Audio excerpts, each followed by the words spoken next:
And welcome back यार। बहुत request आई थी यार कि फियो JD1 का रिव्यू करो एंड रिव्यू आ चुका है, so let's begin. So India में फियो ने कोलैबोरेट किया है हेडफोन जोन के साथ JD1 को बेचने के लिए एंड जो इसका 3.5 mm वाला वर्जन आता है वो आता है 1500 का, लेकिन जो टाइप C वर्जन आता है वो आता है 1700 का विद 5 ट्यूनिंग्स। सो मैंने यहाँ पे टाइप C वाला बाय कर लिया है अनबायस्ड रिव्यू देने के लिए एंड वो जो 5 ट्यूनिंग्स है साथ में वो कितनी ज्यादा केपेबल हैं या फिर ये जो IEM है वो कहाँ स्टैंड करता है वो सब आज के वीडियो में आप जानोगे। तो कॉस्ट भले कम हो लेकिन फियो ने पूरा ध्यान रखा है कि बिल्ड क्वालिटी से कॉम्प्रोमाइज ना किया जाए एंड ये जो शेल्स हैं वो इस रेंज में जितने IEM आते हैं इन सबकी क्वालिटी के बराबर ही है एंड जो इसका शाइनी फिनिश है वो एक्चुअली में अच्छा लगता है जब आप कान पे पहनते हो। एंड बैक साइड से जो रेजिन है वो ट्रांसपेरेंट है, बिल्कुल टेंग्जू बैनर जैसा। जो इसकी केबल है यार उसकी क्वालिटी बिल्कुल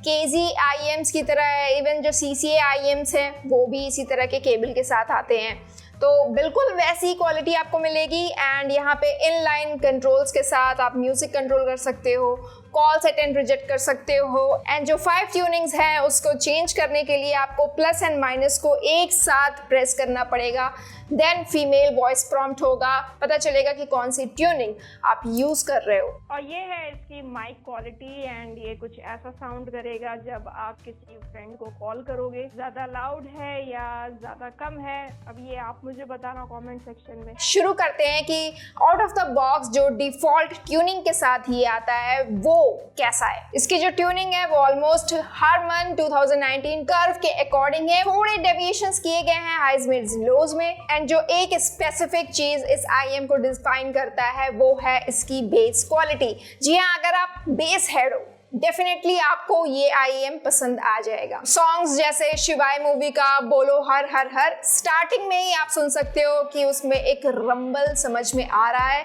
and angel by massive attack वो भी जब सॉन्ग शुरू होता है तो उसका भी आप जो रंबल है वो फील कर पाओगे।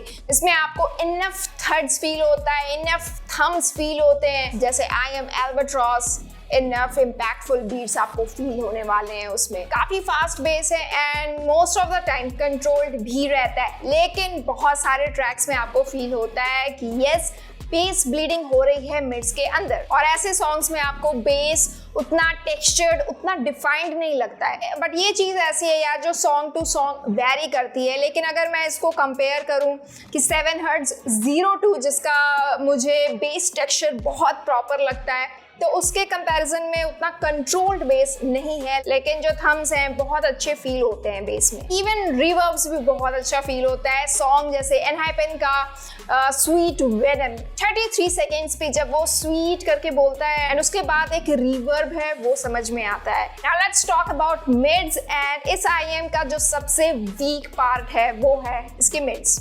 जी हाँ, मिड्स को अगर आप ग्राफ में देखोगे तो आपको लगेगा कि हल्का रिसेस्ड है, स्लाइट वार्म फील रहेगी, मेल वोकल्स आपको लगेंगे ठीक है ओके अच्छा है, डेप्थ है लेकिन उतनी नहीं जितने इसके कॉम्पिटिटर्स में हैं, स्पेशली टेंग्जू बैनर SG जो इसी प्राइस रेंज में आता है जिस प्राइस रेंज में ये 1700 वाला आता है एंड जो वार्मथ उसमें है, जो मेल वोकल्स में डेप्थ उसमें फील होती है वो आपको इसमें फील नहीं होगी। सो यस, अगर आप बॉलीवुड सॉन्ग सुनने में ज़्यादा इंटरेस्ट रखते हो, पाकिस्तानी सॉन्ग सुनने में ज़्यादा इंटरेस्ट रखते हो जहाँ पे मेल वोकल्स की जो आवाज़ में डेप्थ होनी चाहिए वो आपको इसमें कम मिलेगी। फीमेल वोकल्स में अगर आपको श्रेया घोषाल के सॉन्ग्स एंजॉय करने हो आपको जरूर मजा आएगा एंड जब हाई पिच पे सिंगर्स गाना गाते हैं वहां पे भी ऐसा फील नहीं होता है कि जैसे शाउटी फील हो रहा हो या कोई कानों में चिल्ला रहा हो, एक वो श्रिल वॉइस भी नहीं रहती है। नाउ ट्रेवल्स इसका ओके है, डिटेल्स मिल जाएंगी विदाउट एनी सिबिलेंस एंड बहुत ज्यादा हार्श फील भी नहीं करता है जहाँ पे बहुत सारे इंस्ट्रूमेंट्स का यूज हुआ हो। बट अगर हम बात करें टोनल बैलेंस की, टिम्बर की, तो उतना ज़्यादा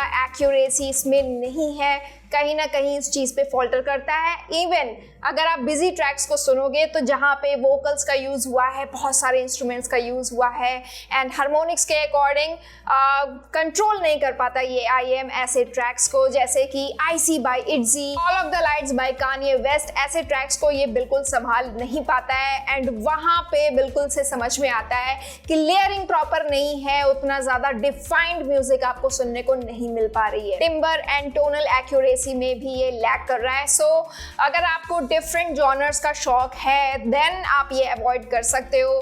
स्पेसिफिकली अगर आपको बस इंस्ट्रूमेंटल सॉन्ग सुनने हैं, वो भी एकदम लेड बैक स्टाइल वाले, या थोड़े बस बॉलीवुड स्टाइल के जिसमें बीट सुननी हो, इस तरह के सॉन्ग सुनने हो विद डिसेंट वोकल्स, देन आप इसके साथ आराम से जा सकते हो। ये जो बिजी ट्रैक्स है उसकी proper handling with proper layer, proper texture, इसके कॉम्पिटिटर्स ज़्यादा बेटर कर लेते हैं, जैसे 7 Hertz 002, Tangzu Wan'er SG, and even अगर आप थोड़ा सा बढ़ जाओ 2000 से तो मून ड्रॉप 2, ये सारे ऐसे ऑप्शंस हैं ना यार कि जब आप सुनोगे तो ऐसा लगेगा कि जो मिड्स हैं वो ज़्यादा लाइवली हो गया, जो ट्रेबल्स हैं, इंस्ट्रूमेंट्स के जो टोनल एक्यूरेसी है वो और ज़्यादा लाइवली फील हो रही है। बट इंस्ट्रूमेंट सेपरेशन आपको डेफिनेटली फील होता है जब आप ताल मूवी का बीट ऑफ पैशन इस तरह के सॉन्ग सुनोगे। एंड जो साउंड स्टेज है वो उसका ऑलमोस्ट ऐसा ही है जैसा इस रेंज के सारे IAMs प्रोवाइड करते हैं, बहुत ज़्यादा वाइड नहीं रहता है, नैरो ही समझो, मतलब ऑलमोस्ट आपके हेड में ही सब रहता है। गेमिंग के लिए मैं ये बिल्कुल रिकमेंड नहीं कर सकती हूँ क्योंकि जो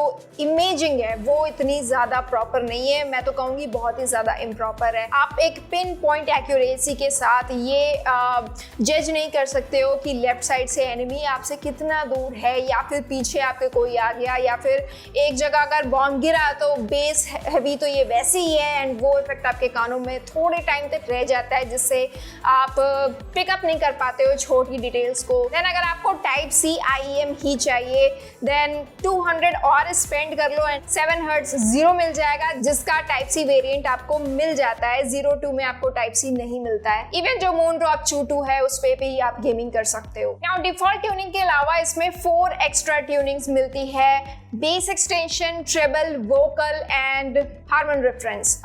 वैसे तो मैं पर्सनली बताऊं, मुझे इनमें से कोई ट्यूनिंग पर्सनली पसंद नहीं आई। जो सबसे बेस्ट इन्होंने ट्यूनिंग की है वो है ट्रेबल की, जिसमें मिड्स को थोड़ा सा एलिवेट किया गया है एंड ट्रेबल सेक्शन भी थोड़ा सा सही हुआ है, हल्का लाइवली हुआ है, लेकिन अगेन मैं ये कहूँगी कि इतना नहीं कि मैं इसको पसंद कर पाऊँ। तो अगर आपने 1500 वाला 3.5 mm वाला लिया है, यही JD1, देन आपको रिग्रेट फील नहीं होना चाहिए कि यार मैंने ये नहीं लिया, इसमें 5 डिफरेंट ट्यूनिंग्स मिलती, क्योंकि ये ट्यूनिंग्स किसी काम की नहीं है। वही डिफ़ॉल्ट ट्यूनिंग के साथ जो आप सुन रहे हो अपने 1500 वाले में वही ठीक है। इवन मैं ये कहूँगी कि इस प्राइस रेंज में जो KZ कास्टर आता है उसमें मैनुअल स्विच प्रोवाइड किए गए हैं साउंड सिग्नेचर में वेरिएशंस लाने के लिए, एंड वो एक्चुअली में वर्क करता है, मतलब लोज मिड्स में डेफिनेटली उसमें बहुत सही चेंजेस आते हैं। नाउ ये था रिव्यू इसका, एंड अब मैं कंपैरिजंस की बात करूंगी एंड थोड़े आपके ही क्वेश्चंस का आंसर दूंगी।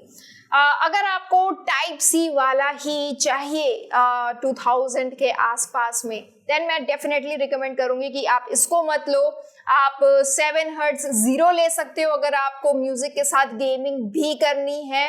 एंड अगर आपको बस म्यूजिक में ही इंटरेस्ट है, बिल्ड क्वालिटी भी अच्छी चाहिए, मून ड्रॉप 2 DSP आपके लिए बेटर ऑप्शन रहेगा। अगर आपको इस बात से फर्क नहीं पड़ता कि टाइप C हो या 3.5 mm हो, एंड अगर आपको 2000 के अंदर ही चाहिए जिसमें बिल्कुल अच्छी साउंड क्वालिटी मिले, मिड्स में वार्मथ रहे, बेस भी सही फील हो, देन आप टैंग्सू वेनर SG के साथ जा सकते हो। लेकिन अगर आप ऐसे हो जिसको ट्रेबल फटीग की थोड़ी प्रॉब्लम है कि बहुत ज़्यादा इंस्ट्रूमेंट्स बिजते हैं, बहुत ज़्यादा टाइम तक आप बर्दाश्त नहीं कर पाते हो, देन आप 7 Hertz 02 के साथ जा सकते हो, जिसका बेस टेक्सचर काफ़ी अच्छा है, वार्मथ उतनी नहीं है मिड्स में, लेकिन ट्रेबल फटीग आपको उसमें फील नहीं होता है, एंड गेमिंग उसमें भी बहुत अच्छी होती है। इवन मैं कहूँगी KZ ZDSN Pro X भी एक बहुत अच्छा ऑप्शन है, गेमिंग प्लस म्यूजिक, एंड उसमें भी आप आराम से कर सकते हो। अगर मुझे रेटिंग देनी हो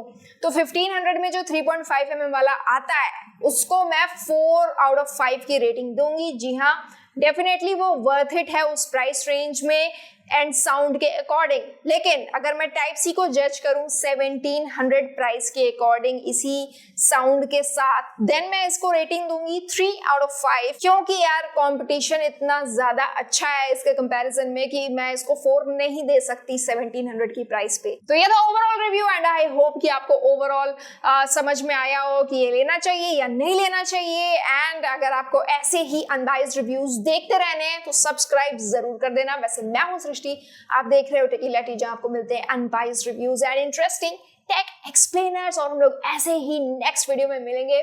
टिल देन बाय बाय।